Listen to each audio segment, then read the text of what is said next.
Hey guys, Dobby back at you with another story. Old farmer Hank calls up the local mobile mechanic. Let's call him Rusty because his truck and his jokes are both rusty. It's harvest season and Hank's ancient John Deere combine, the one that's older than some of his grandkids, has thrown a belt and seized up smack in the middle of a 200-acre field. No shade, no breeze, 95 degrees, and the grain's ready yesterday.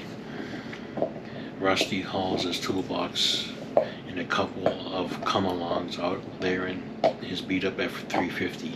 He crawls under the header, diagnoses a snap drive belt with a gummed-up pulley.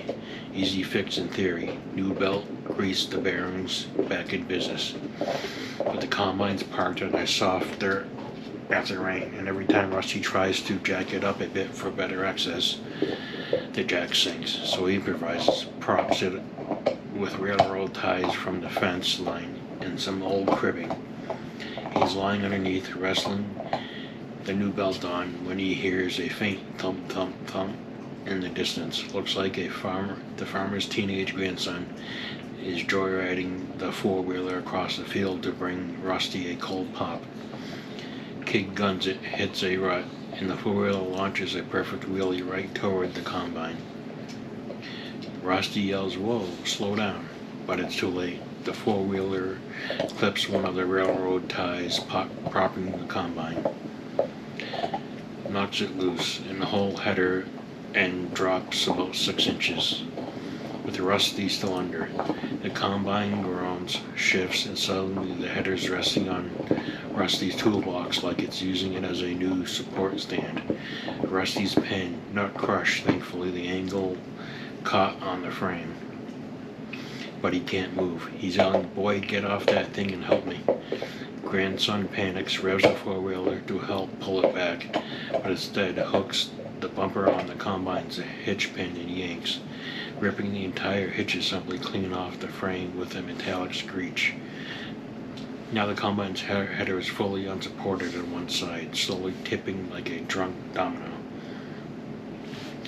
Rusty's still trapped, starts belly laughing because what else can you do? He's hauling directions. "Kid, grab the chain off my truck." "No, not that one, the logging chain." "Hook it to the axle and pull toward the ditch gently."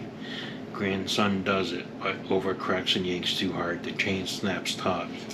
The combine lurches upright and catapults Rusty's entire toolbox about 20 feet into the air like a catapult. Wrenches, sockets, and that one lucky crescent wrench rain down like metallic confetti across the field. The combine settles back level. Rusty wiggles free, covered in grease and dirt. Stands up, looks at the scattered tools glinting in the sun, then at the busted hitch hanging like a broken arm, and just loses it, doubles over, laughing so hard he can't breathe.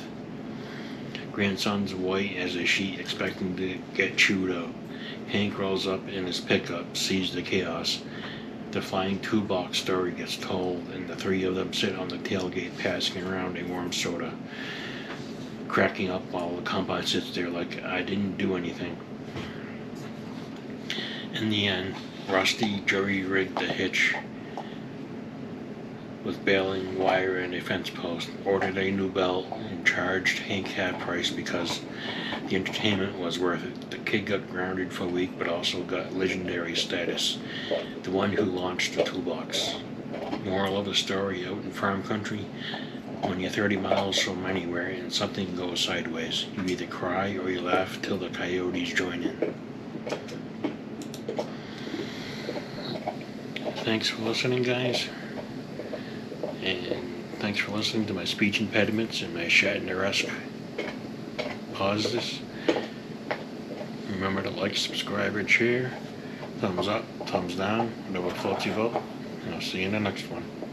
Bye.